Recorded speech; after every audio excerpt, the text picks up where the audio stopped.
And here that people do not have any, even our officers, police officers will vote. They have inclinations, they may have preferences, but they know that when they wake up in the morning and they're wearing kofia, kiraoni, now on a beba bunduki, they're going to work, they're going there to serve every Kenyan. And they will not ask every Kenyan, where did you vote? No, no, no. That's you're not allowed to do. So let us agree on this particular matter. There's a very clear line between obligations and inclinations. And there's nothing wrong with people having, inclinations. That's why we are a democracy. That people have opinions, they have preferences, and no one forces anyone to. You don't have to agree with me. You don't have to agree with. I don't have to agree with you. But I can express myself and say, as far as I'm concerned, I think this is the way we should go. That's my opinion. Even in the offices where we work, we have different opinions sometimes on issues. But we don't sack people because they have expressed differences of opinion, because we understand the line between obligations and inclinations. And this is what people oftentimes confuse and so on. The Constitution says the President will appoint cabinet ministers who are technocrats. It doesn't say the President will appoint robots, switch on and switch off robots to the cabinet. In any case, by the way, some of the politicians who are hypocritically parroting that around the country are the same ones who keep saying perhaps we should have ministers who are elected members of parliament who sit in parliament. So what is what? Because these contradictions sometimes are interesting. Let's be very plain and very clear. I will not lie to you. I have inclinations and I have preferences, but I'll also be very sincere with you. I will deliver on my constitutional obligations without fear or favor. And when it comes to that, I will remove my inclinations and serve every Kenyan as I'm supposed to serve. And I've done that before. And everyone else who's serious has done that before. But let's stop these excuses, saying, oh, you have expressed preferences and so on. We express preferences all the time. That's why you are dressed in jeans and I'm dressed in suits. I mean, that's a different way of looking at things. Thank you. Thank you, guys. Thank you. A decision based on whims or ordinary things. And we collect information on a regular basis all the time. And we are driven by data. We are intelligence-led in the decisions we make. There's something in the security sector we call a threat profile.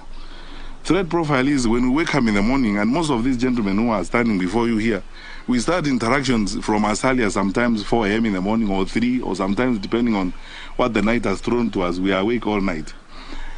We look at what are the major threats we are facing as a country, and we start working on them. And we have a threat profile where you look at, Al-Shabaab is now giving us problems, blah, blah, they're targeting this, they're doing this, and so on. Then you go all the way, a decision based on whims or ordinary things. And we collect information on a regular basis all the time. We are driven by data. We are intelligence-led in the decisions we make. There's something in the security sector we call a threat profile. Threat profile is when we wake up in the morning, and most of these gentlemen who are standing before you here, we start interactions from as early as sometimes 4 a.m. in the morning or 3, or sometimes depending on what the night has thrown to us, we are awake all night. We look at what are the major threats we are facing as a country, and we start working on them. And we have a threat profile where you look at, Al-Shabaab is now giving us problems, blah, blah, they're targeting this, they're doing this, and so on. Then you go all the way from number 1 to whatever number, as it were. Your deployment and your focus, or if you're going to follow somebody, it is because you believe that in that threat profile they rank very high. I've said this before when I was called to Parliament one time. Some of those individuals who are saying that the police are after them or they are threatening them, in the threat profile between number 1 and 500, they are not there. Which means there are people, even a cockroach cannot spend time thinking about, because you see, they are of no threat to anybody. They are doing their job as politicians. They are talking. What wanaongea. And then talking is not a threat, because you see, that is what they are paid to do. Because if you are a politician, your practice is in kuongea. Which means as you talk around, even a lizard passing around is not worried about you. So why should Imbowa deploy police officers after you? You are not a threat to anybody. In fact, if anything, you're only a threat to yourself. You're not a threat to anyone. That's why I don't understand who those people are who are claiming that their lives are in danger. But anyway, the truth of the matter, and many of them,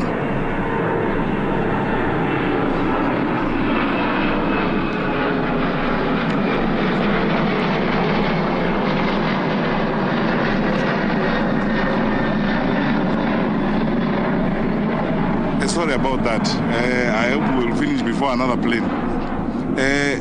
So those who are making those claims